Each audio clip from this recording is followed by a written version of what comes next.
तो भाई और बहनों, उस समय हमने जगत वालों की तरह हाय हाय नहीं करनी है। वो परीक्षा होगी हमारी। परमात्मा हमारे ज्ञान की परीक्षा लेगा, हमारे विवेक की परीक्षा लेगा, हमारे धैर्य की परीक्षा लेगा।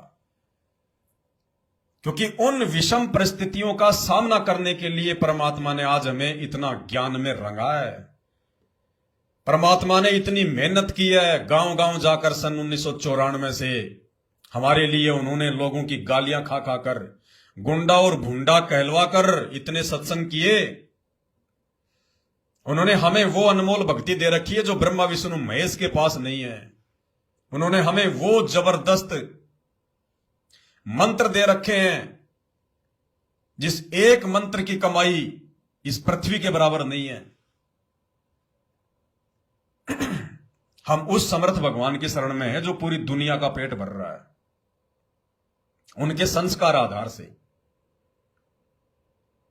तो उस आने वाले समय में, क्योंकि देखो पता नहीं आगे दास आपको मैसेज दे पाए नहीं दे पाए, कब ये इंटरनेट बंद हो जाए, कब यूट्यूब बंद हो जाए, कोई भरोसा नहीं है।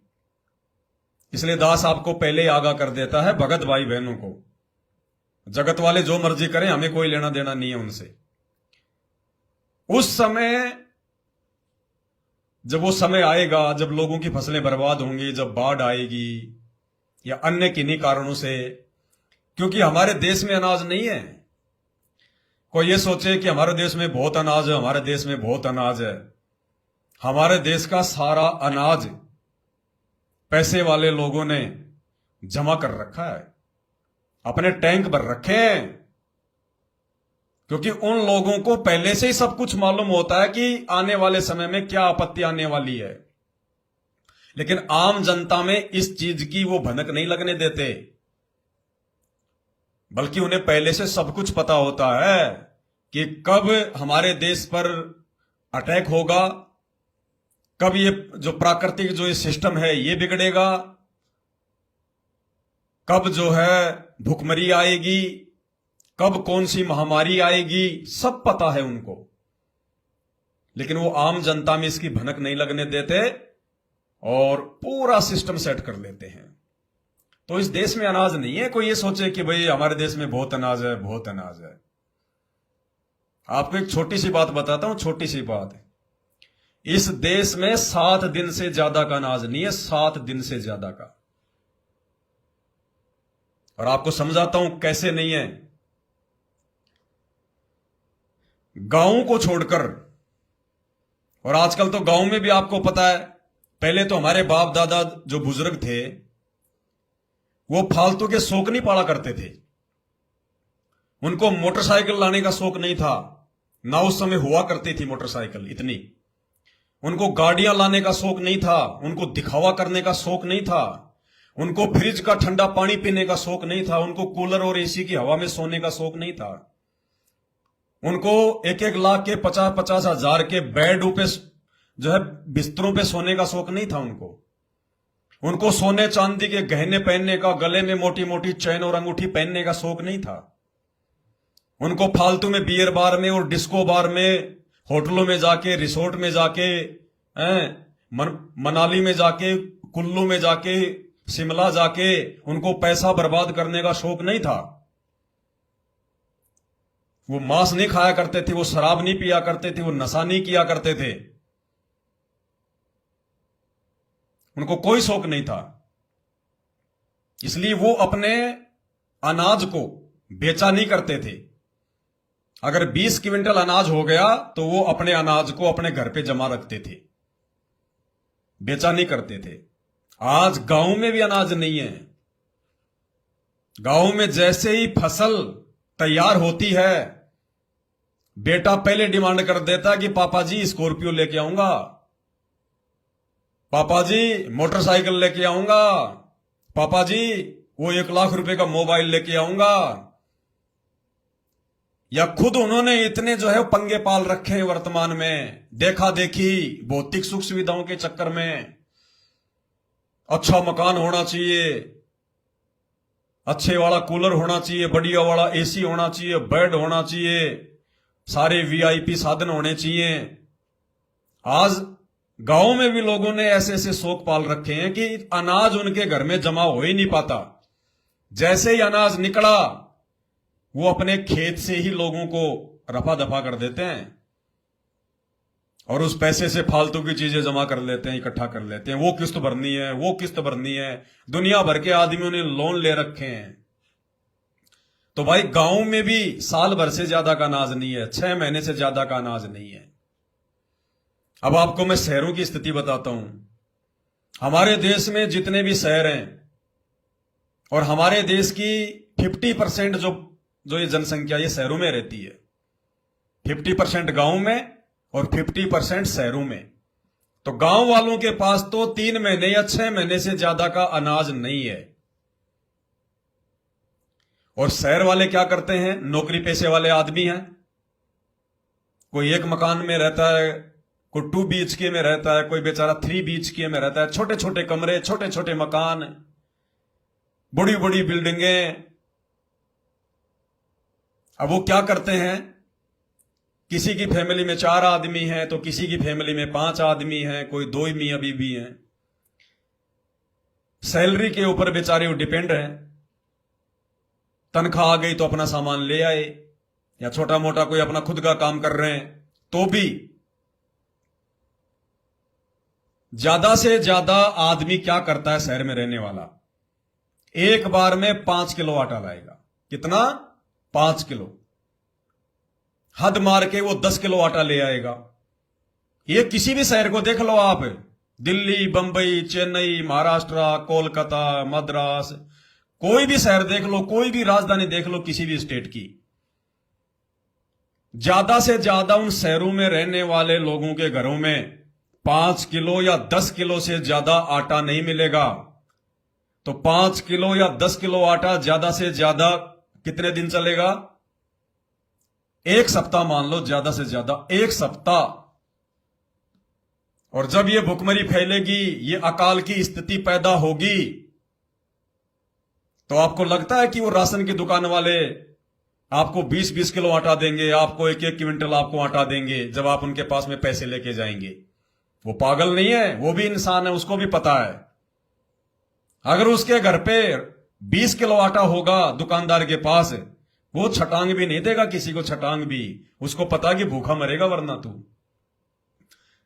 चाहे आप जी 5 गुना ज्यादा पैसा दे देना, 500 रुपए किलो बोल देना कि भैया 500 रुपए देता हूं, 1000 रुपए देता हूं, 1 किलो आटा दे दे, वो नहीं देगा। तो शहरों में तो भाई साहब 7 दिन के बाद में भुखमरी। शहरों में केवल इंसान के पास में 7 दिन से ज्यादा का राशन नहीं होता, 7 दिन से ज्यादा का। इससे ज्यादा का राशन शहरों में नहीं है। तो जिस दिन यह भुखमरी फैलेगी या अकाल पड़ेगा, 7 दिन से ज्यादा का लोगों के पास में राशन नहीं होगा। उस समय लोगों को नानी याद आएगी। उस समय लोगों को अपनी औकात का पता चलेगा। वो हाथ की 5 उंगलियों में जो 5 अंगूठी पहन के चलता है, महंगे महंगे नगीने जड़वा के, गले में 20 तोले की चैन पहन के चलता है, हाथ में चांदी का ब्रासलेट पहन के चलता है, उसके एटीएम में, उसके डेबिट कार्ड में, उसके क्रेडिट कार्ड में, उसके पर्स में लाखों रुपए हैं। वो भाई अगर 1 किलो आटे के लिए अगर अपनी सारी संपत्ति भी दे देगा ना किसी को कि ये अंगूठी भी ले, ये चैन भी ले, भाई 1 किलो आटा दे दे।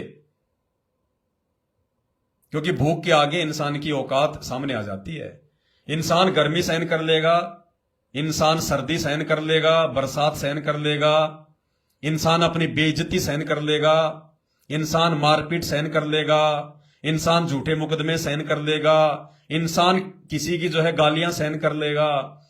लेकिन भाई ये पेट की भूख इंसान सहन नहीं कर सकता। तो भुखमरी तो आई पड़ी है भाई साहब। कोई लंबी चौड़ी कोई गणित है ही नहीं, लंबी चौड़ी गणित नहीं है। और तुम सोच रहे हो कि अनाज मंडियों में अनाज भरा पड़ा है, कुछ नहीं भरा पड़ा, सब सेटिंग है। तो उस समय भाई और बहनों जब ये नौबत पैदा होगी इस दुनिया में, इन दुनिया वालों के सामने, जिन्होंने आज इस भक्ति को मजाक बना दिया है, ड्रामा बना दिया है, मनोरंजन का साधन बना दिया है। कोई समझाना चाहता है तो समझने को तैयार नहीं। संत रामपाल जी भगवान की उनको सत्संग सुनने की सलाह देते हैं तो कहते हैं जेल में बैठा है, जेल में बैठा है, काहे का भगवान है, काहे का भगवान है। वह पता चलेगा वो जेल में कौन बैठा है। आने वाले समय में वो जेल में जो बैठा है उसके अलावा दूसरा कोई भगवान धरती पे दिखाई नहीं देगा। आज तुम लोग जिसके नाम से नफरत करते हो, उसका नाम लेने के लिए 5-5 किलोमीटर लंबी लाइन में खड़े रहोगे धूप में। उसका नाम लेने के लिए आज तुम जिसके नाम से नफरत करते हो। तो भाई और बहनों, उस समय हम भगत भाई बहनों ने, हम सत्सेवकों ने, साध संगति से जुड़े हुए भाई बहनों ने अपने धैर्य को खोना नहीं है। हमने किसी भी प्रकार का जो है वो संचन नहीं करना। अगर हमें यह पता चल गया कि साहब भुखमरी फैलने वाली है, क्योंकि बातें तो शुरू हो ही जाएंगी, हड़बड़ी तो मचेगी, तो आप और हम भगत भाई बहनों ने बाकी दुनिया वालों की तरह रिएक्ट नहीं करना कि कहीं से मिल जाए तो मैं भी 20 किलो आटा लेके अपने घर पे रख लूं, 50 किलो आटा लेके अपने घर पे रख लूं, तेल का पीपा ले आऊं, मिर्च मसाले ले आऊं। ये गलती बिल्कुल भी मत कर देना, बिल्कुल भी। जैसा आप सामान्य दिनों में बाजार से, दुकानों से सामान खरीद के लाते हो, उसी प्रकार से हमने सामान खरीदना है।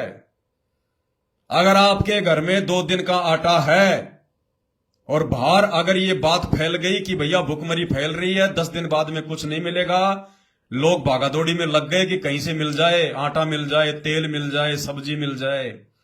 लोग जोड़ जुगाड़ में लग गए, कुछ भी ले दे के जी जमा कर लो, जमा कर लो। अगर आप संत रामपाल जी के भगत हैं, सत्सेवक हैं, साध संगति से जुड़े हुए हैं, और हमारे घर में अगर एक समय का भी आटा बचा हुआ है, एक समय का भी, तो जिस प्रकार हम बाकी दिनों में 1 किलो आटा जब हमारे घर में बचा है उसके बाद हम आटा खरीदते हैं, तो उसी प्रकार से हमने आटा खरीदने के लिए जाना है, अगर मिल जाए तो।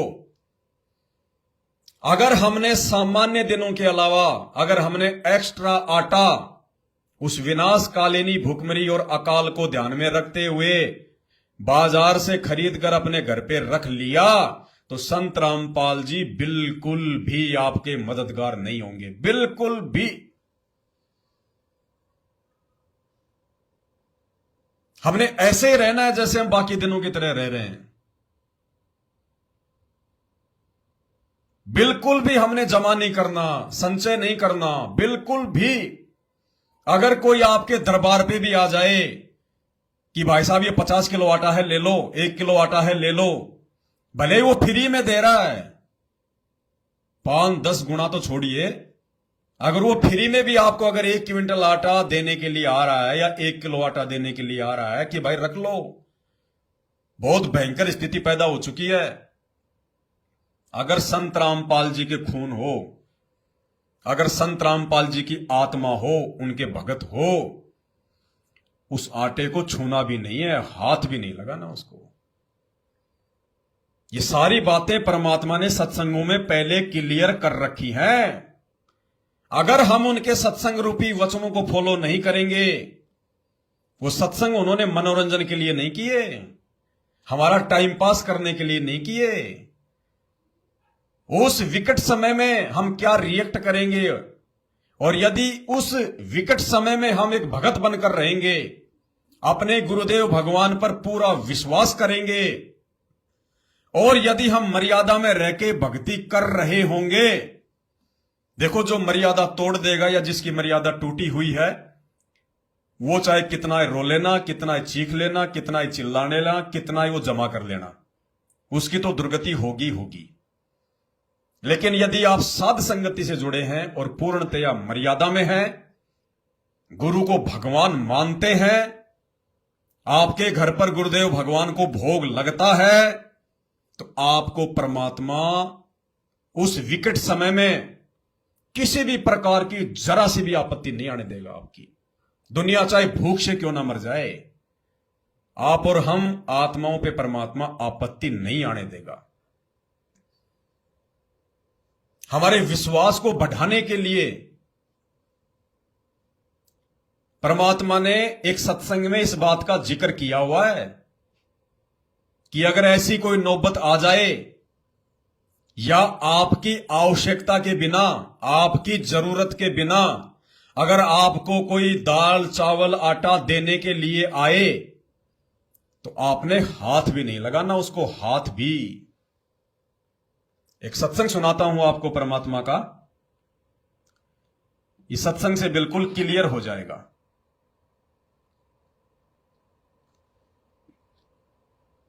यह सत्संग ध्यान से सुनिए, छोटा सा है। इसमें परमात्मा ने एक साधु यानी एक भगत और एक सेठ की कहानी बताई है। एक सेठ को कहीं से पता चला, थोड़ा सा आपको मौखिक दास बता देता, फिर यह सत्संग आपको अच्छे समझ में आएगा। एक लालची सेठ था और उसके पास में इतनी संपत्ति थी, बहुत ज्यादा। उसने अपने मुनीम से कहा कि भाई मेरे पास में कितनी संपत्ति है, मेरी कितनी पीढ़ियां बैठी बैठी खा सकती है, मुझे बता। तो मुनीमों ने पूरा हिसाब किताब निकाल के बताया कि सेठ जी आपकी 5 पीढ़ियां तो बैठी बैठी खा सकती है, आपके पास इतना धन है। तो सेठ को चिंता होगी, बोले मेरी छठी पीढ़ी क्या खाएगी, मेरी छठी पीढ़ी क्या खाएगी, कोई उपाय बताओ, कोई उपाय बताओ। तो उन्होंने कहा कि साहब इसका उपाय तो कोई धार्मिक व्यक्ति बताएगा, कोई साधु संत बताएगा। तो सेठ जी का ऐसे किसी साधु संत से मेल हो गया। तो उसने कहा कि सेठ जी अगर धन चाहिए तो आपको दान करना पड़ेगा, दान करोगे तो आपको धन मिलेगा। चिड़ी चोंच भर ले गई और नदी न घट्यो नीर, और दान दिए धन घटे नहीं, यूं कह रहे साहिब कबीर। तो सेठ जी को उनकी बातों पे विश्वास हो गया और सेठ जी ने भंडारा बंटवाना शुरू कर दिया। दाल चावल चीनी सूखा सामान सेठ जी ने लोगों को बंटवाना शुरू कर दिया कि धर्म करूंगा तो मुझे धन मिलेगा। सेठ जी ने आदेश दे दिया कि जितने भी साधु संत महात्मा हैं सबको जा जाके ये सामान दो। तो नौकरों की ड्यूटी लग गई, नौकर जा जाके देने लग गए। तो सेठ जी ने कहा भाई सबको दे दिया, सबके पास पहुंच गया। बोला जी एक आदमी ऐसा है, एक संत है और ऐसे ऐसे वहां रहता है, उसने लेने से मना कर दिया, उसने लेने से मना कर दिया। बोले हम उसके पास में गए थे लेकिन उसने लेने से मना कर दिया। तो सेठ जी बोला चलो मेरे साथ में, मैं चलता हूं। ऐसा कौन आदमी आ गया जिसने फ्री का सामान ही लेने से मना कर दिया, और वो भी साधु संत होके। साधु संत तो कोई काम भी नहीं करते, वो तो लोगों के ऊपर या होते हैं, वो तो आश्रित है। तो सेठ जी गया तो वो साधु और उसकी वाइफ, वो दोनों पति पत्नी अपना झोपड़ी में रहते थे, भगवान का अपना भजन करते थे। तो सेठ जी ने जाकर कहा कि महाराज जी ये आटा ले लो, दाल ले लो, चावल ले लो, गेहूं ले लो। तो उस भगत ने अपनी धर्म पत्नी से कहा कि भगवान जरा देखना अपने घर में कितना क्या राशन है। भाई और बहनों विचार करना, ये कहानी, ये कथा, ये परमात्मा ने कोई टाइम पास के लिए नहीं सुनाई। ये आने वाले समय में हमारे काम आएगी, उस समय जब भूखमरी आएगी, कि उस समय हमने क्या रिएक्ट करना है। वरना इस कथा को सुनाने का संत रामपाल जी का कोई मकसद नहीं है। हमने निष्कर्ष निकालना पड़ेगा उनके सत्संगों का। संत रामपाल जी अपने सत्संगों का निष्कर्ष निकाल के नहीं देंगे। उनकी जिम्मेदारी केवल धर्मशास्त्रों का निष्कर्ष निकाल कर देने की है। उनके खुद के सत्संगों का निष्कर्ष उनके ज्ञान आधार से, उनके आशीर्वाद से आप और हम भगत भाई बहनों ने निकालना पड़ेगा। इसलिए गुरुदेव बार बार कहते हैं कि बच्चों ये सत्संग सुनकर विचार किया करो, थोड़ा बहुत चिंतन मनन किया करो। तुम्हें परमात्मा मिल चुका है, तुम्हें भगवान मिल चुका है, जिनकी ये दुनिया जो है डेफिनेशन भी नहीं जानती। तो हमने निष्कर्ष निकालना पड़ेगा। तो उस संत ने कहा कि भगवान जरा देखना अपने घर पे कितना क्या राशन है। तो वो अंदर गई रसोई में, उसने चेक किया और वापस आकर कहा जी अपने पास में आज शाम तक का जुगाड़ है, यानी दोपहर को सेठ जी गए थे, तो उसकी औरत ने कहा कि आज रात्रि के भोजन का पूरा बंदोबस्त है अपने पास में, रात्रि रात्रि का है। तो उस भगत ने सेठ जी से कहा कि सेठ जी आप ले जाओ अपना राशन, हमें नहीं चाहिए, हमारे पास में है, अभी है हमारे पास में। तो सेठ ने कहा कि ले लो, ले लो, फिर सुबह क्या खाओगे, भूखे मरोगे। तो उस भगत ने क्या कहा कि सेठ जी भूखे वो मरते हैं जो भक्ति नहीं करते, जिनको भगवान पे विश्वास नहीं है, जो केवल ढोंग करते हैं, ड्रामा करते हैं, जिनको ये ही नहीं पता कि भगवान कौन है, कैसा है, वो कैसा दिखाई देता है, वो चलता है, फिरता है, खाता है, नहाता है, धोता है। जिनको भगवान की ABCD का नहीं पता, उनके रंग रूप का नहीं पता, वो कहां रहता है ये नहीं पता, वो करता क्या ये नहीं पता। कोई कहता वो बेजून है, कोई कहता बेचून है, कोई कहता वो दिखाई नहीं देता, कोई कहता वो निराकार है, कोई कहता वो कण कण में है, लेकिन असल में किसी को नहीं पता, सब सट्टे मारते हैं। तो भगत ने कहा कि भूखे वो मरते हैं जो भक्ति नहीं करते, जो भगवान नहीं बसते। अब उस सेठ का तो स्क्रू हिल गया, दिमाग हिल गया। ये बात सुनकर सेठ ने सोचा मैं तो मेरी छठी पीढ़ी का ठेका लेके बैठा हूं, छठी पीढ़ी का, और इसको सुबह की भी चिंता नहीं है। सेठ हिल गया, पैरों में गिर गया, और फिर उस महात्मा ने उसको ज्ञान दिया, उसको उपदेश दिया। अब सुनिए संत सतगुरु रामपाल जी भगवान के मुख कमल से यह कथा, और यही कथा हमारे आने वाले समय में काम आएगी। इसी कथा के अनुसार हमने उन भयंकर विषम अकाल और भूखमरी वाली परिस्थितियों में आधार बनाना है, आधार। सुनिए। अब जैसे ये सोचते हैं अपने बच्चों के लिए ये बना दूं वो बना दूं। एक लाला जी था सेठ धनी, उसने अपने मुनीमों से एक दिन अपनी टोटल संपत्ति का, सारी संपत्ति का टोटल करवाया कि कितनी संपत्ति होगी। उन्होंने बताया जी इतनी होगी, मेरी कितनी पीढ़ी इससे निर्वाह कर सकती है। उन्होंने बताया कि जी आपकी 5 पीढ़ी तो बैठा खा सकती है, इतनी संपत्ति आपके पास, धन है। अरे भले आदमियों, फिर छठी क्या खाएगी, वो छठी क्या खाएगी, और कुछ विधि बताओ। तो उन्होंने कहा जी साधु संत बताते हैं, उनके सत्संग सुनने चाहिए। तो सत्संग में बताया गया कि भाई दान करे, जो धन चाहे तो दान करे, और दान से धन घना मिलता है। और दान में जैसे साधु संत भक्तों को जो दान कराया था वो ज्यादा लाभ देता है। जैसे यहाँ तो सारे साधु संत आते हैं, भगत, असली भगत तो यहाँ आते। फिर भी जो भी जैसा मालिक के नाम पर कहीं के जंगलों में झोपड़ियों में बैठे थे साधु भक्त, तो पिछले संस्कारी होते, पिछले पुण्य उनको प्रेरित करते हैं, तो वो कहीं ना कहीं बैठ कर राम राम करते ही रहते हैं। लेकिन भविष्य का चार्जर उनके पास है नहीं, पिछले पुण्य उनके पास है, जिस कारण से प्रेरित होकर के इतना बड़ा फैसला लिया, जंगल में बैठे या कहीं भी कोई साधना कर रहे हैं। तो उनके पिछले पुण्य ही वहां फल रहे होते हैं। एक आधे को आशीर्वाद दे दे, उन्हें लाभ हो जाए, उसको रोटी मिल जाए, ऐसा चल रहा था इनका काम। तो एक साधु था और पति पत्नी थे, दोनों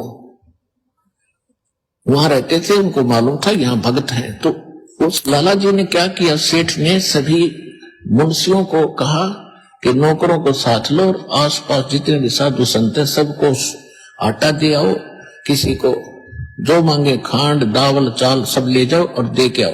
अब देते हुए आ रहे थे, उस भगत के यहाँ आए। उन्होंने कहा कि ले भगत जी, हमारे लाला जी ने आपके लिए एक सीधा भेजा है, यानी आटा चावल खांड नमक आदि दाल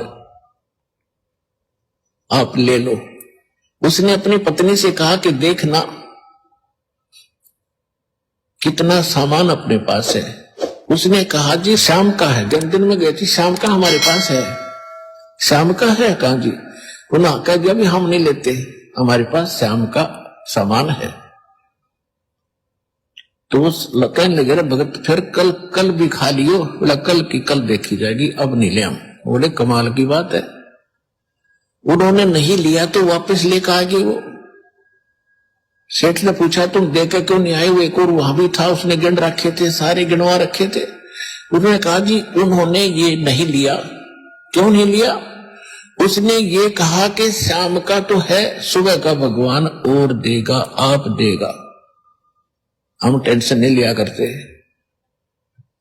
अब उस लाला जी का सिकरो गुब्बा फिर दिमाग का, बड़ा तेरा गजब हुई हो, मैं तो छठी पीढ़ी का ठेका ले रहा हूं, सुबह की भी परमात्मा पर छोड़ दी। वहां से चलकर वहां आया, उसने पूछा कि भाई आप ऐसा निर्णय क्यों ले रहे हो, भूखे मरोगे? भूखे, वो कहने लगे भूखे मरा करें वो जो भगवान पर विश्वास नहीं करते। और हमें भगवान आगे से आगे देता उसने, क्योंकि ज्ञान सुन रखा था। लाला जी को बैठा लिया, कहते मां के पेट में जब आप थे किसने चिंता थी तेरी? यह तो बात सही है। जब आप मां के गर्भ से बाहर आए, आपका दांत नहीं थे, आप रोटी चावल आटा नहीं खा सकते थे, और उससे पहले आपकी मां के स्तन में दूध भी नहीं था, अब नहीं था। बाहर आते ही बालक कितना चिंतित है, आपको अमृत दूध पिलाया। अरे तू ठेकेदार और छठी पीढ़ी का, तेरी बुद्धि भ्रष्ट होगी लाला जी।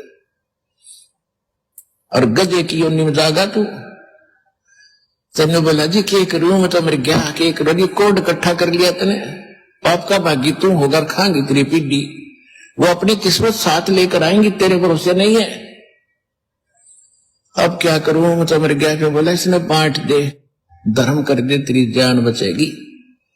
तब उस लाला जी ने वो भंडारा शुरू किया, धन भी नहीं बचेगा तेरा। तो कहने का भाव यह है पुण्यात्मा, हम तो बहुत लंबा चौड़ा हिसाब लाए बैठे हैं, एक पल का भरोसा नहीं।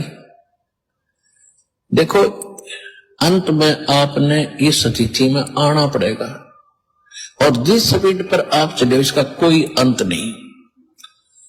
आज किसी के पास एक प्लाट है और थोड़ा सा जुगाड़ होते तो सोचे एक और लूं, और फिर और जुगाड़ हो जाते एक और लूं, वहां थोड़ा सा ठीक मिल रहा है, रेट ज्यादा होने वाले हैं, वहां भी दाव लग गया तो 30 चौथा और दूसरे शहर में ले लूं, इतने मृत्यु हो जाएगी, और फिर कुत्ता बनकर वहां घूमना करेगा, सैर सपट्टे करता।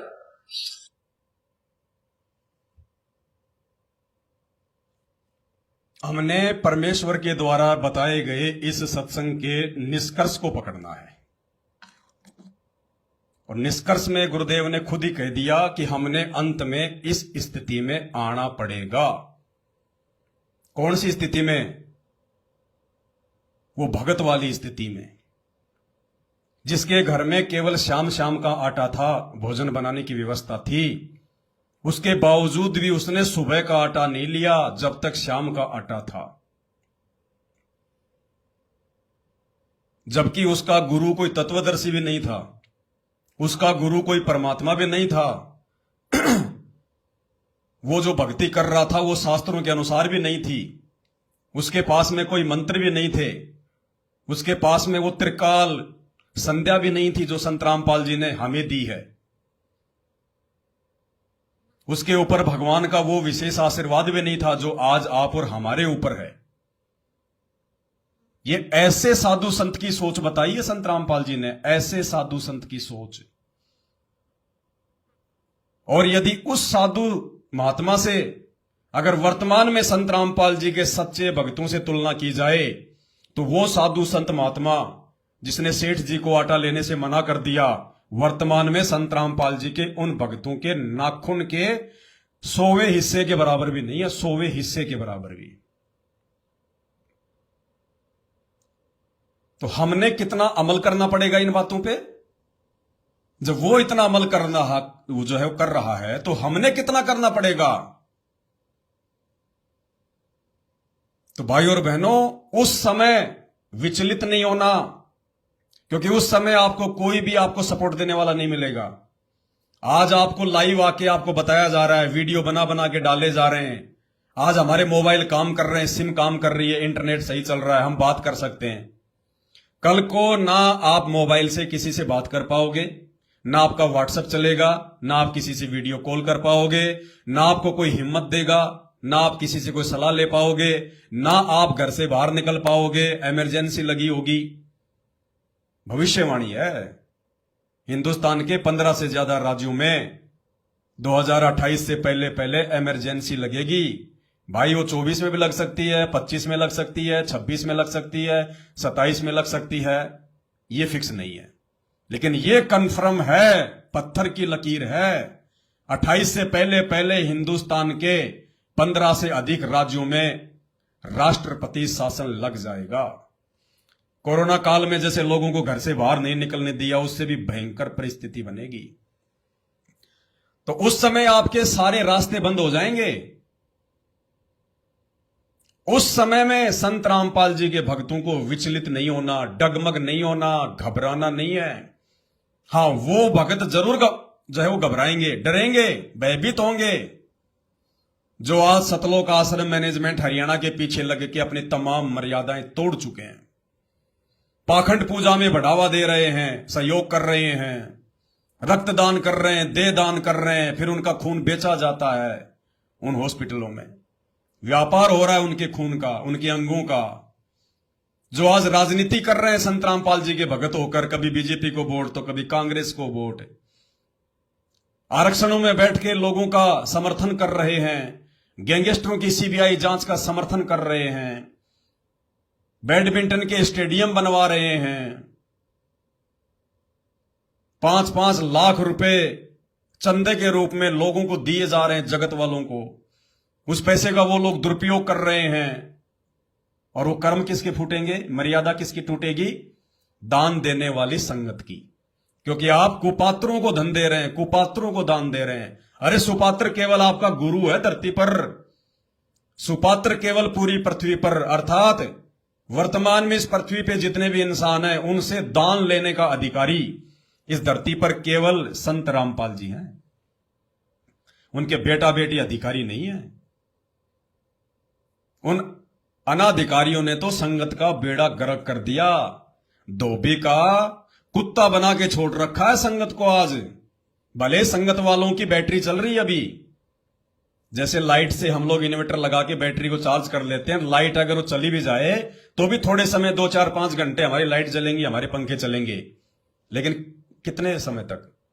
तो संत रामपाल जी से नाम लेने के बाद में मर्यादा में रह के जितने दिन तक लोगों ने भक्ति की, भैया उस कारण से उनकी बैटरी अभी चल रही है। लेकिन जो कनेक्शन है वर्तमान में, वो जो सुमरण कर रहे हैं, जो भक्ति कर रहे हैं, जो मंत्र जाप कर रहे हैं, उसका उन्हें कोई बेनिफिट नहीं मिलेगा। और उनकी बैटरी कितने दिन चलेगी ये तो वही जाने या फिर परमात्मा जाने। तो उनके साथ में भी भुंडी बनेगी, भुंडी। जैसे अभी 4-5 दिन पहले हरियाणा के मुख्यमंत्री मनोहर लाल खट्टर और डिप्टी सीएम दुष्यंत चौटाला के साथ में भुंडी बनेगी, भुंडी। दोनों को हटा दिया गया है, नया मुख्यमंत्री बना दिया हरियाणा में, नया डिप्टी सीएम बना दिया। तो ऐसी बनेगी भुंडी संत रामपाल जी के उन भक्तों के साथ जो आज सतलोक आश्रमों में जाते हैं और अपनी तमाम मर्यादा तोड़ के अपने गुरु जी को जिन्होंने नाराज कर रखा है। तो भाइयों और बहनों, इस सत्संग को आधार बनाकर हमने परमेश्वर के प्रत्येक वचन को फॉलो करना है। ये परमात्मा चाहे कहीं भी बैठा रहे, ये चाहे जेल में बैठा रहे, चाहे सतलोक में बैठा रहे, ये कहीं भी रहे, हमारे साथ में परमात्मा शब्द रूप में रहेगा, शब्द रूप में। और शब्द को कहीं भी आने जाने के लिए, उसको प्रकट होने के लिए गाड़ी की जरूरत नहीं पड़ती, उसको टाइम नहीं लगता, वो चुटकी बजाते ही प्रकट हो जाता है, जब चाहे जहां। परमात्मा क्या कहते हैं? गोता मारूं स्वर्ग में और जा बैठूं पाताल। यानी वो परमात्मा कहते हैं अगर मैं स्वर्ग में गोता मारूं तो मैं पाताल लोक में जाके निकलूंगा। गोता मारूं स्वर्ग में और जा बैठूं पाताल, गरीब दास ढूंढता फिर वो अपने हीरे मोतीलाल। परमात्मा शब्द स्वरूपी है। संत रामपाल जी का हाड़ मांस का शरीर नहीं है। जब भगवान लीला करता है तो दिखाई तो आप और हमारे जैसा ही देगा। यही आंख, नाक, कान, हाथ, पैर, ऐसे खाना पीना, चलना बोलना। 650 साल पहले भी जब यही परमात्मा, जब ये कबीर नाम से आए थे तो धर्मदास भी धोखा खा गया था। परमात्मा कहते थे भाई मैं विदेह हूं, विदेह, तुम्हारी तरह मेरी देही नहीं है, मैं विदेही हूं। तो धर्मदास बोला भगवान क्यों मजाक करते हो, आप मेरे सामने खड़े, आप बातचीत कर रहे, आपके आंख नाक कान पैर, मेरे जैसा शरीर, चलते फिरते खाते पीते, और कहते हो मैं विदेह हूं। तो परमात्मा ने कहा बेटा यही तो खेल है। और रोज नित्य नियम पढ़ते हैं हम अपने गुरुजी के लिए। क्या पढ़ते हैं? वाणी संख्या 22 और 23। गरीब ऐसा सतगुरु हम मिल्या, तेज पुंज की लोय, लोय यानी शरीर, तेज पुंज यानी हाड़ मास से भिन्न, नूरी। गरीब ऐसा सतगुरु हम मिल्या, तेज पुंज की लोय, तन मन अर्पूं शीसकूं, और होनी होय सु होय। और दूसरी वाणी, गरीब ऐसा सतगुरु हम मिल्या, तेज पूज के अंग, निर्मल नूर जहूर है।